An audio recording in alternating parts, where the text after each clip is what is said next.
My dad thought I'd just hand over my inheritance, but when I refused, he called a family meeting and brought lawyers to intimidate me into giving it up. The inheritance was from my grandmother, Dad's mother, who'd specifically left everything to me. Not him, not my siblings, just me. $847,000 in the beach house in Maine, where I'd spent every summer as a kid, learning to paint while she told stories about surviving the Depression. You were always special to her, Dad said, his voice dripping with false warmth as 3 lawyers in identical gray suits arranged documents across our dining table. But she wasn't in her right mind. Dementia. You know, Grandma had been sharp until the day she died. She'd called me 2 weeks before, reciting my social security number from memory just to prove her mind was intact. Your father will try to take it, she'd warned. Don't let him. The lead lawyer, a woman with predatory eyes, slid a paper toward me. This simply transfers the assets to their rightful place. The family trust your father manages. I didn't touch it. The will was clear, I said. Dad's mask slipped for a second. Linnea, be reasonable. You're 23.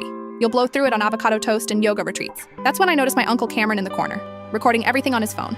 My sister Thea sat frozen, gripping her coffee mug like a lifeline. Mom stared at her hands. Sign it, Dad commanded, or I'll contest the will. Drag this through court for years. You know I have the resources.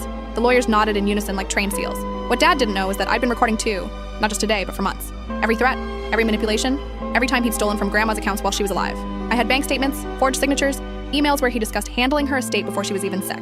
Actually, I said, pulling out my laptop, let's discuss what Grandma knew about your embezzlement. The room went silent. I opened the first file, security footage from Grandma's house showing Dad removing paintings, jewelry, and cash while she was at dialysis. Then the forensic accountant's report I'd commissioned showing $400,000 missing over 5 years. The lead lawyer's face changed. We weren't aware of any criminal activity. There isn't any.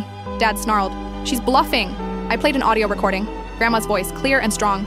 I'm removing my son from my will due to his repeated theft. Everything goes to Linnea, who has shown me what real family means. The lawyers began packing their briefcases. This meeting is over, the lead lawyer announced. Mr. Holt, you failed to disclose relevant information. We're terminating our representation effective immediately. Dad lunged across the table, grabbing for my laptop. Uncle Cameron finally spoke. Touch her, and I'm calling the police. I've been documenting your fraud for years, waiting for Linnea to be ready. I looked at Cameron, stunned. Grandma asked me to protect you, he said simply. She knew what kind of man my brother was. Dad stood there, calculating. Then he smiled. That same smile from when he'd convinced investors to pour money into his failed ventures. Fine, keep it. But you're dead to me. I've been dead to you since I was born female instead of the son you wanted, I replied. Grandma saw that. He stormed out. The lawyers followed. Mom finally looked up. I'm leaving him, she whispered. Grandma left me something too, evidence of his affairs. I was waiting to see if you'd cave. Thea laughed, actually laughed. The old lady planned everything, didn't she? I opened Grandma's final letter, the one her lawyer gave me that morning.